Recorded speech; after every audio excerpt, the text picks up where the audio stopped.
Good morning. Good morning. Good morning. Good morning. I hope you guys are having a great morning this morning. So, I want to talk to you guys about fully. I did a series on YouTube, part one and part two and part three. It's going to give you a Cliff Notes version of what I want to go in detail about. But every single day this week, we'll be going over Isaiah 2 through 4 because it's really important for us to understand the curses that are upon this land. And when we understand what is going on in the spiritual realm, we can prepare our lives to not only not go into those curses, but to ask the Father in heaven, Yah, King of Kings and Lord of Lords, how to go about not getting into those curses.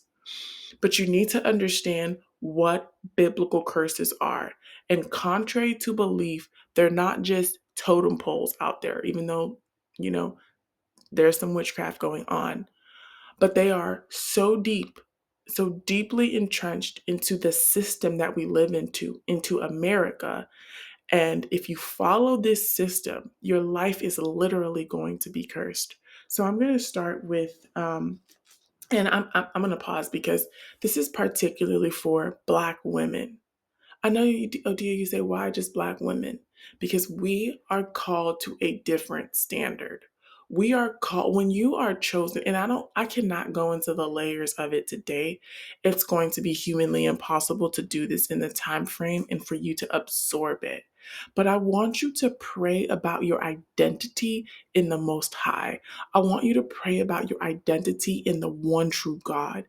I want you to allow Him to expose to you who you truly are and the power that lies in your bones and in your spirit and in your breath.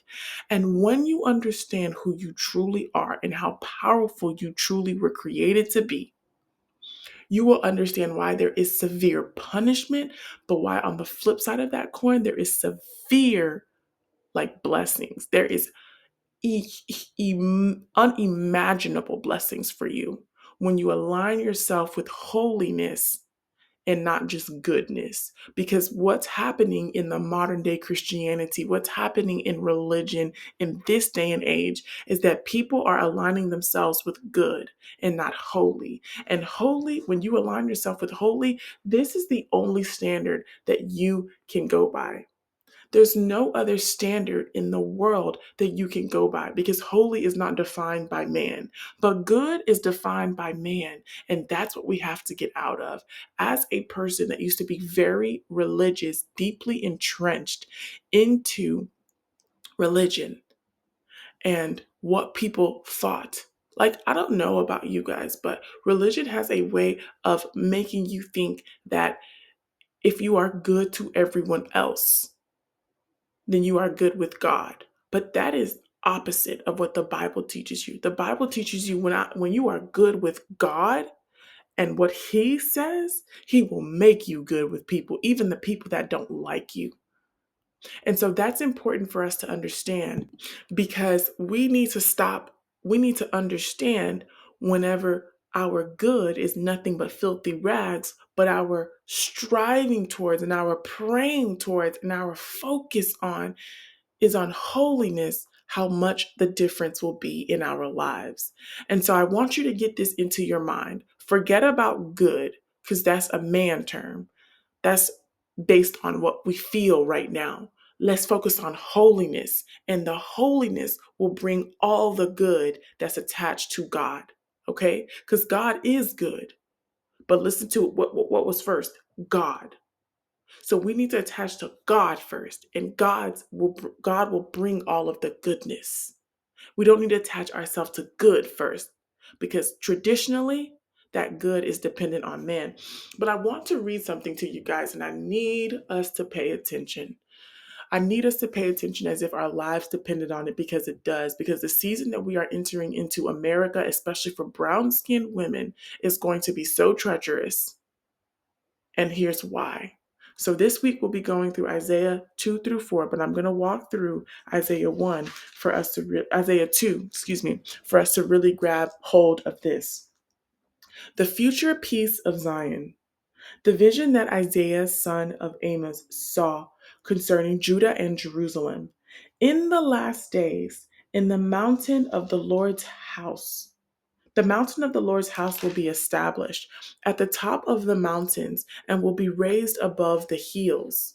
All nations will stream to it, and many peoples will come and say, "Come, let us go up to the mountain of the Lord, to the house of God of Jacob. He will teach us about his ways." Do you see that? His ways are not our ways, his thoughts are not our thoughts. So when we think about his ways, we have to think Bible. We have to think aligning ourselves with Bible, not the church, not the pastor, because unfortunately, in this day and age, following an American pastor or pastors in general is as toxic as following witchcraft in your life. And we'll go into that later, but I'm telling you the truth because it doesn't align with holy. That's why I'm reading y'all the word. He will teach us about his ways so that we may walk in his paths. For instruction will go out of Zion and the word of the Lord from Jerusalem. He will settle disputes among the nations and provide arbitration for many peoples. They will beat their swords into plows and their spears into pruning knives. Nation will not take up the sword against nation. They will never again train for war. The current religious status. House of Jacob, come and let us walk in the Lord's light. You see, it doesn't say good light. It says walk in the Lord's light. For you have abandoned your people, the house of Jacob, because they are full of divination from the east and of fortune tellers like the Philistines. Now, when you think about all of these people, when he says house of Jacob and all that good stuff, I don't want you to start getting confused. The Bible is a tribal Bible. The 12 tribes of Israel are the tribes that are often talked about here. Okay, but you have to understand the lineage of where you come from is holy, especially if you are of a brown descent.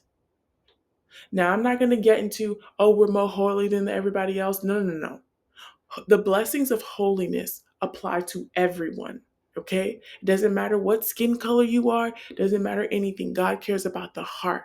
But you need to understand, and this is why I was telling you to pray, you need to understand your identity. So when you sit and you say, it seems like there's more judgment for me when I do these things. When other people do these things, they don't get judged. I see every other nation doing this, but they don't get judged the way I do. Or I see other people doing this and they don't get judged the way I do. Why am I in this position? It's because there's so much power in your lineage.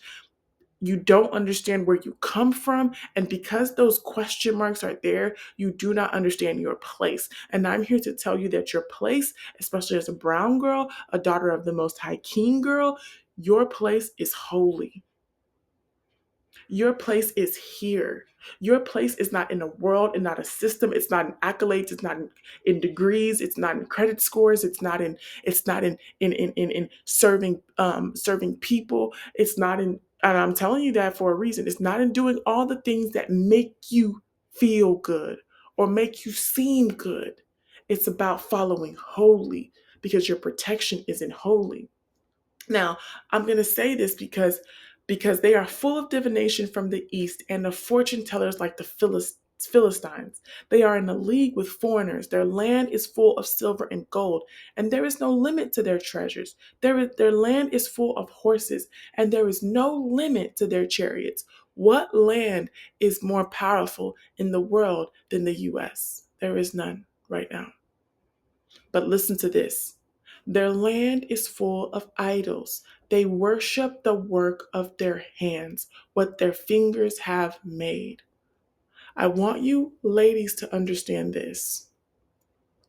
You are not under bondage. You are not under judgment because you are not good. You are under judgment. You fall under judgment because you are not worshiping holy and you are worshiping the work of your hands, which is often taught in a modern day Christianity setting where you can tell God what you want and he will provide that when that is not biblical.